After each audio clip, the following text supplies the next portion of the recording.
ये आकाशवाणी रायपुर है। छत्तीसगढ़ी समाचार बुलेटिन के संग स्मिता शर्मा के जय जोहार। अब आप सुनाओ आज के प्रमुख समाचार। केंद्र सरकार डीप फेक यानी नकली वीडियो ले निपटे बर जल्दीच नियम बनाही। प्रदेश में विधानसभा चुनाव होए के बाद अब निर्वाचन आयोग हा मतगणना के तैयारी शुरू कर दे हे। और देवउठनी एकादशी के तिहार ला आज राजधानी रायपुर संघरा प्रदेश भर में श्रद्धा और उत्साह के संग मनाए जावत है। अब समाचार विस्तार ले।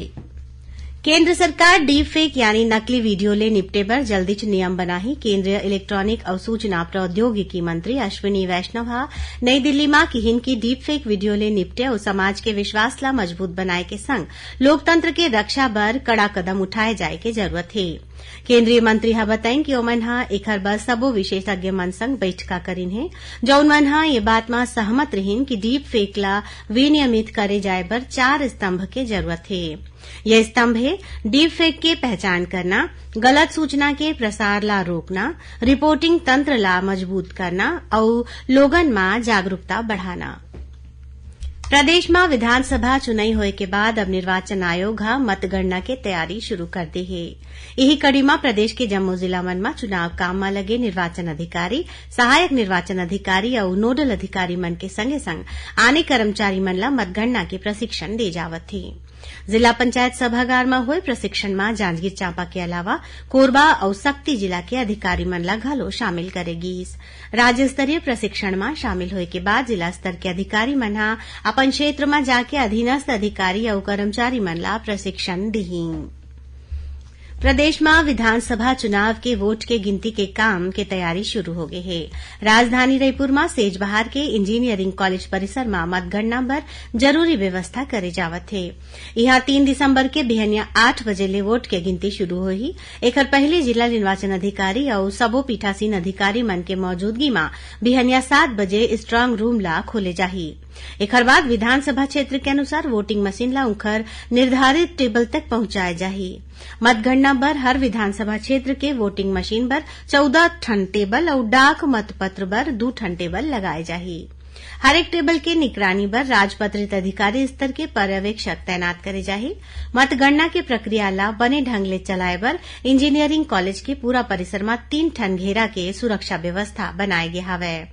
स्ट्रांग रूम खोले के वीडियो ले शुरू करके वोटिंग मशीन ला निर्धारित टेबल तक पहुंचाए के पूरा प्रक्रिया के वीडियो बनाए जाही। जिला निर्वाचन अधिकारी हा बताएं कि सबले पहली डाक मतपत्र के गिनती करे जाही। एकर बाद इलेक्ट्रॉनिक वोटिंग मशीन के लॉक खोले जाही। बताया गया हवे कि सबले पहली वो विधानसभा सीट के नतीजा घोषित करे जाही जेमा मतदान केंद्र और प्रत्याशी की संख्या कम है। रायपुर शहर में सबले ज्यादा उम्मीदवार रायपुर पश्चिम क्षेत्र में रहे और सबले ज्यादा मतदान केंद्र रायपुर ग्रामीण विधानसभा क्षेत्र में बनाए गए रही। एकर सेती ये दोनों क्षेत्र के नतीजा ला बाद में घोषित करे जाही। मतगणना स्थल में सिर्फ ओ लोगन ला भीतर जाए के अनुमति होही जौन मन ला निर्वाचन अधिकारी डहाले प्रवेश पत्र जारी करे गे हे। सबो उम्मीदवार के एजेंट मन ला अलग से प्रवेश पत्र दे गे हवय। ओमन ला घलो प्रवेश के बेरा में ए पास ला दिखाना होही। मतगणना स्थल में मोबाइल फोन ले जाए में रोक रही। छत्तीसगढ़ी समाचार बुलेटिन आपमन आकाशवाणी रायपुर ले सुनत हव। छत्तीसगढ़ के खबर ले है आपकी वास्ता और खबर के विश्वसनीयता ले है हमार वास्ता। आकाशवाणी समाचार रायपुर के प्रादेशिक समाचार बुलेटिन के संगे संग हमार समसामयिक कार्यक्रम आप रेडियो के संग अपन मोबाइल में घलो सुन सकत हो। आकाशवाणी समाचार फेसबुक, ट्विटर और यूट्यूब में घलो हावय। हमार फेसबुक पेज हरे Chhattisgarh news on AIR, Twitter handle CGAIR news और हमार यूट्यूब चैनल हरे छत्तीसगढ़ AIR न्यूज। तो अब रेडियो के संगे संग आपके मोबाइल के माध्यम ले हम आप तक पहुंचत हन। छत्तीसगढ़ के हर खबर पर सुनत रहो आकाशवाणी समाचार। अब आगू बाढ़बो बाची समाचार कोती। पश्चिम मध्य रेलवे के भोपाल मंडल में बुधनी और बरखेड़ा के बीच मरम्मत काम की स्थिति रायपुर रेल मंडल ले चलैया अमरकंटक एक्सप्रेस के परिचालन प्रभावित रही। मिले जानकारी के अनुसार दुर्ग भोपाल अमरकंटक एक्सप्रेस 26 नवंबर ले 8 दिसंबर तक दुर्ग ले रवाना होके इटारसी स्टेशन में समाप्त हो जाही। उहें भोपाल दुर्ग अमरकंटक एक्सप्रेस 27 नवंबर ले 9 दिसंबर तक भोपाल के बदला इटारसी ले चल के दुर्ग में समाप्त होही। अंबिकापुर के सैनिक स्कूल में अवैया शिक्षा सत्र में 6वीं और 9वीं कक्षा में भर्ती बर ऑनलाइन आवेदन 16 दिसंबर के संझा 5 बजे तक जमा करे जा सकत है। एखर बर सैनिक स्कूल के वेबसाइट में जाके आवेदन के प्रक्रिया पूरा करे जा सकत है। सैनिक स्कूल में प्रवेश बर अखिल भारतीय स्तर के परीक्षा अवैया 21 जनवरी के राष्ट्रीय परीक्षा एजेंसी डहारले आयोजित करे जाही। सैनिक स्कूल में 6वीं कक्षा में प्रवेश बर विद्यार्थी के उम्र 31 मार्च 2024 के 10 ले 12 बछर के बीच होना चाहिए। उन्हें 9वीं कक्षा में प्रवेश बर विद्यार्थी के उम्र 13 ले 15 बछर होना चाहिए। सीट खाली रहे के स्थिति में नोनी मन बर 6वीं और 9वीं कक्षा में प्रवेश ला खुला राखे गया हवै। नोनी मन बर घलो आयु सीमा वैसने छे। रायपुर के पंडित रविशंकर शुक्ल विश्वविद्यालय अवैया सेमेस्टर परीक्षा बर आवेदन जमा करे के तारीख ला 30 नवंबर तक बढ़ा दे हवै। पहले विलंब शुल्क के साथ आवेदन जमा करे के आखिरी तारीख 22 नवंबर रहिस। सेमेस्टर प्रणाली में MA, MCom, MSc, BEd, LLB, BPEd और बीबीए के परीक्षा होही।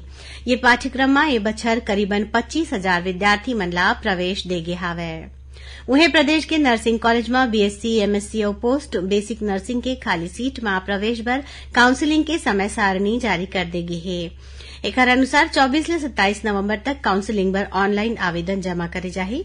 28 नवंबर के प्रावीण्य सूची जारी करे जाही। ये सूची के आधार में 30 नवंबर तक आने पाठ्यक्रम में प्रवेश दे जाही। ए काउंसिलिंग में सिर्फ वही लइका मन ला पात्रता रही जौन मन हा व्यापम डहार ले गे प्रवेश परीक्षा में कमती ले कमती 50% अंक पाए हैं। खबर के मुताबिक प्रदेश के 143 संस्थान में बीएससी नर्सिंग के पाठ्यक्रम चलत है। एमा 8 सरकारी और 135 निजी कॉलेज शामिल है। एमा नर्सिंग के कुल 7,026 सीट हवै। पाछू काउंसिलिंग में 4,000 सीट में प्रवेश देगे हवै। बाकी 3,000 सीट में ए बखत के काउंसिलिंग में प्रवेश दे जाही। यही बीच पंडित दीनदयाल उपाध्याय आयुष विश्वविद्यालय के पूरक परीक्षा बर घलो ऑनलाइन आवेदन जमा करे जावत है। एकर तिथि 28 नवंबर है। बलरामपुर जिला के भेलवाडी गांव में चलत एकलव्य विद्यालय के विद्यार्थी मन अपन अंक सूची में होए कथित गड़बड़ी ला लेके आज कलेक्ट्रेट के आगू प्रदर्शन करेन। उनकर मन के कहना रहिस कि अंक सूची में फोटो नहीं होए के सेती ओमन आगू के परीक्षा बर ऑनलाइन आवेदन नहीं कर सकत हैं। ऑनलाइन आवेदन करत खानी स्कैन नहीं हो पावत है, जेखर सेती लइका मन ला परेशानी होवत है। लइका मन के मांग में आदिवासी विकास विभाग के सहायक आयुक्त ओमन ला जल्दीच अंक सूची में सुधार कराए के आश्वासन दीन। देवउठनी एकादशी के तिहार ला आज राजधानी रायपुर संघरा प्रदेश भर में श्रद्धा और उत्साह के संग मनाए जावत है। प्रदेश में एला जेठौनी और छोटा देवारी के रूप में घलो जाने जाथे। ए बिहाव बर घर घर में गन्ना के मंडप बनाए जाथे। घर मन ला दिया, रंगोली और आकर्षक लाइट ले सजाए गे हवै। ऐसे माने जाथे कि आजेच के दिन भगवान विष्णु करीबन 4 महीना के नींद ले जागथे और एकरे संग बिहाव जैसन मांगलिक काम शुरू हो जाथे।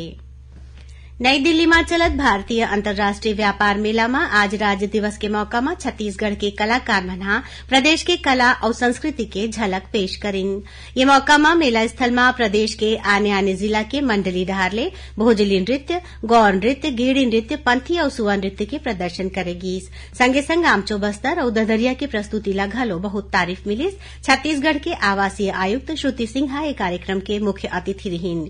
ए मेला में वसुधैव कुटुम्बकम में दिखावत प्रदेश के हथकरघा और हस्तशिल्प कलाकार मन डहारले बनाए गए उत्पाद ला दिखाए बर 10 ठन स्टॉल लगाए गए हवै। आखिर में प्रमुख समाचार एक घाव फिर। केंद्र सरकार डीप फेक यानी नकली वीडियो ले निपटे बर जल्दी नियम बनाही।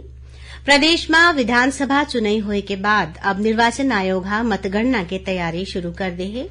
और देवउठनी एकादशी के तिहार ला आज राजधानी रायपुर संघरा प्रदेश भर में श्रद्धा और उत्साह के संग मनाए जावत है।